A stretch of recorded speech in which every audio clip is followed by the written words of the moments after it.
Talk about the first meeting. You guys had a good day. What you've seen from West Virginia since that meeting? Well, we had a really good last 25 minutes. You know, they controlled the game. The first 10 to 15 for sure. I think they had us down 8 early, and then we played really well, especially second half. And I thought we got out in transition. I thought we rebounded the ball decent. I thought we guarded their two best players pretty well. Curry went nuts on us, but I think that we played pretty well. And you know, I talked to Hugs the other day, not about anything directly involved with games, but you know, he kind of can have a voice of sarcasm in mid-February from time to time, as most coaches can. But you know, they've been right there to win games. You know, they could have easily won at Baylor. They could have won at K-State.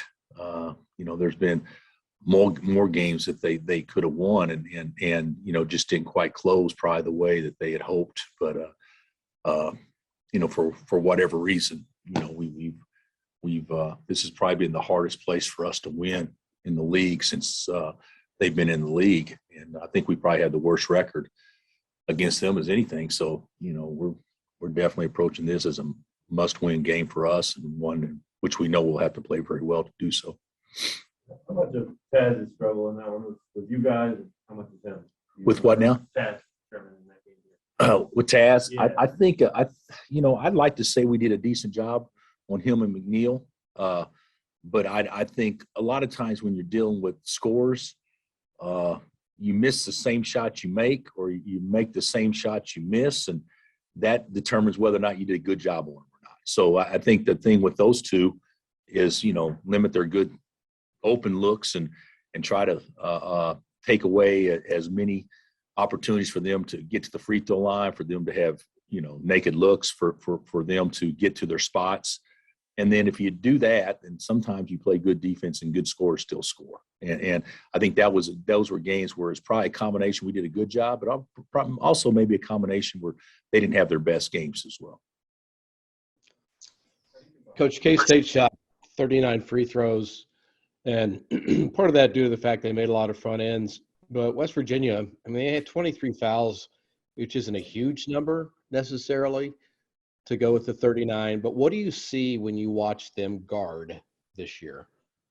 Well, I see a lot of the same things we've always seen.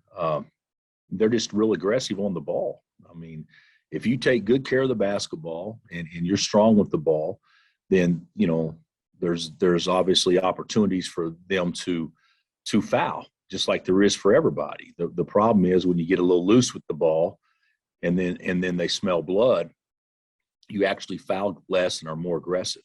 And they've obviously done that to us, especially at their place as well. So I don't see them guarding a lot different than the past. I see them maybe hot pressing less than maybe what they have done when they had, you know, Miles and Carter and some of those dudes. But I still think they're ultra aggressive. And you know, I'm not, you know, the free throw numbers are a little bit misleading to me because 23 is a big number, but it's not massive. And so that tells me the first 6 fouls they had were all shooting fouls, and the ones after those were probably front ends. And that's how you shoot more free throws. You know, if you're going to pick fouls to mean something, have them be shooting fouls before the bonus. And I haven't studied it that close, but I would imagine with those numbers, that's what's happened. That's what happened in Manhattan. Let me ask you a follow-up to that. And when Huggins did his postgame the other night, there were several times, and I've rarely heard you say this, but he said, you know, I want to look at the video and see what the replay looks like. When you're eye level on the court and there's 13 guys out there, 3 refs running around, how hard is it to see everything that's happening at one time? Because there's a good chance that you're going to get screened. Well, if you're asking me as a coach, you should get screened because you're not allowed the same maneuverability on the court as what an official is. Official can move around to make sure he doesn't get screened. Coaches can't really do that if you're looking, 50 feet away or something like that. So, I think what Bob said is accurate. You should always look at the film, because a lot of times when you look at the film, you can see that maybe I mean the coach was a little off on what I thought I saw, or what we thought our staff saw, or you can also say that from an officiating standpoint, it could be inconsistent, but you could also, more likely than not, at least with me, say that, at worst is probably a 50-50 call that didn't go your way when you don't believe that at the time. So, and Hugs has been around it a long time. So he's had his benefit of good whistles, and he's had his benefit of not. And we've all been in that road. And so I'm not going to get into that, because overall it's a ridiculously hard game to officiate. And maybe more so in our league than any league, because I don't know if any leagues is as physical as our league. Holistically, just had about 5 games now where his role expanded in that time. How do you feel about what you think? I think he's done fine. I do. I think he's done fine. He can be more aggressive with the ball, and we talked about that and showed him on tape when he can do those things. Like a lot of times, if Joe can't go score, he then says, "Oh," and then the possession's over for him. Rather than no, he can still create pace by, just doing something else. And he's learning that, and he's doing fine. And I'm happy with him, and I think he's given us some really good minutes over the last month or so. When you look at the team where you're at, how do you evaluate how good you are? I mean, is it potential in March? Is it your record? Is it personnel? I probably think less about the record, about how good we really are, although the record matters tremendously on seeding and things like that. I probably think about what would bother us, what we would struggle with potentially. So I look at it more from probably not how good we are, but more or less on what we have to do to get better from where we are. Because I do think there's some things that naturally, every coach knows his team. And there's some things out there. I'm hoping the team does not guard us that way. In my mind, I'm hoping that, and I think everybody does those things. But one thing about our league plays a style that is hard to score against. You don't get a lot of shots early in the possession, very physical, and things like that, which I think would be great preparation for whoever we go against next. But, we still haven't gone against a Syracuse type zone and things like that. So I think those type of things would be good prep for us, even though you try to work on it and be as prepared as you can. But I like our team. I think we need about 2 more weeks for me to probably really see exactly where I think we are. But right now we're in great shape record-wise. But, we're 5-1 in games under 3 points. That can be 3-3 too, real easy. So in my mind, we should be 6-0, but in other people's mind, we could be 2-4. So, to me, when it comes down to 1 or 2 possessions, isn't really a good gauge that we're better if we make a shot or we're worse if we miss a shot. So I still think there's some things that we have to do to tighten up before we get to postseason. Have you had many teams that you felt like had this kind of room? Oh yeah. I think so. I Yeah. think so. I think so. A lot of times, room for improvement is sometimes in people's minds based on what your record is. So, last year, our team got a lot better, but it wasn't quite as big a jump as what a lot of people thought it was, because the schedule tipped to our favor. There were some things that happened but last year's team won 9 of its last 10 going into the NCAA tournament or whatever. And we became really good defensively until the tournament when COVID hit us. But I think that team really improved a lot. I don't know if this year's team has that much room for growth, just because I think we're a little further along than what last year's team was. But I do think there's room for growth. What about Bobby and Remy? Updates on health? Bobby is going to be available for us to play unless something happens in the next 2 practices at West Virginia. So, but I don't know. His minutes will probably be limited. He's not healthy, but it's not a situation where he can hurt himself worse. So he just didn't. He's like Remy. It just hurts to play. So if we don't have to play, we won't. If we do, we will. It'll probably be a limited capacity. And Remy, I really don't know more other than the fact that, as of yesterday, he told me that he was definitely feeling better, and he's doing more on the court, 1-on-0, and maybe can get into some type of practices at some time soon. But I still don't see an immediate return for him based on Thursday the 17th. What about Jalen's migraine? Yeah, I think it was, although migraines are serious, I think it was just a migraine though. So I think he's fine. But one of the things, the many things that you've done in your career here, is your teams always, for the most part, win the games you're supposed to win. You don't slip up like it's easy to do. And there's exceptions, obviously, but you've had fewer than others. How do you get that consistency of getting your kids ready to play games that you're supposed to? Well, first of all, I don't know that I do a good job of that, but I think that we've done a good job of having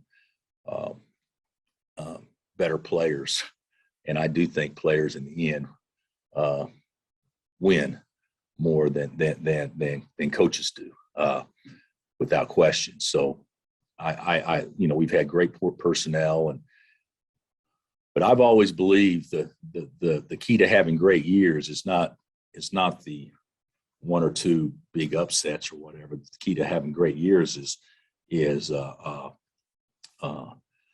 if you're supposed to win, you take care of business. And we've actually been pretty good at that. We could obviously be better, but for the most part, we've been decent. And the other thing is, and of course, and it remains to be seen going into this game, but people talk about our home record. I'm probably most proud of what we've done away from home. If you go back and look at our league records away from home, I don't know if there's been 1 or 2 years where we were 4-5, and 4-5 on the road usually is a fantastic record. Now maybe not for a top 10 team, but for most teams, that definitely go to the NCAA tournament. So we've had a couple of years like that, but our record away from home, I think, has been pretty good. It's not because we play well on the road. This is what makes me nervous about our team, is because historically we made other people play poor at home. And I don't know that we have done that consistently defensively with this team yet. Coach, you said a while back you weren't happy with the way your team was passing to the post. How would you evaluate where you guys are with that now? Well, I think that we become more willing passers to the post because David's getting more touches. And I also think David's playing better, but I don't think you would ever evaluate our team and say we're great post feeders. If you want to look at a great post feeder, go watch Brady Morningstar. Brady Morningstar probably got less than 1 assist a game in transition, but probably got 5 assists a game just catching it, throwing to an open hand on the post. Those are things that we don't do as well as what I wish we did. But and maybe because we don't emphasize it as much as we used to, because we play so differently now. But I think that we are getting better at looking at, first thing before you can feed the post, you got to at least look at him. And I think that we're getting better at looking at him and then giving David an opportunity to touch. Players started a lot of minutes, capable of doing that. They all probably want to be out there. What do you need or want from your bench?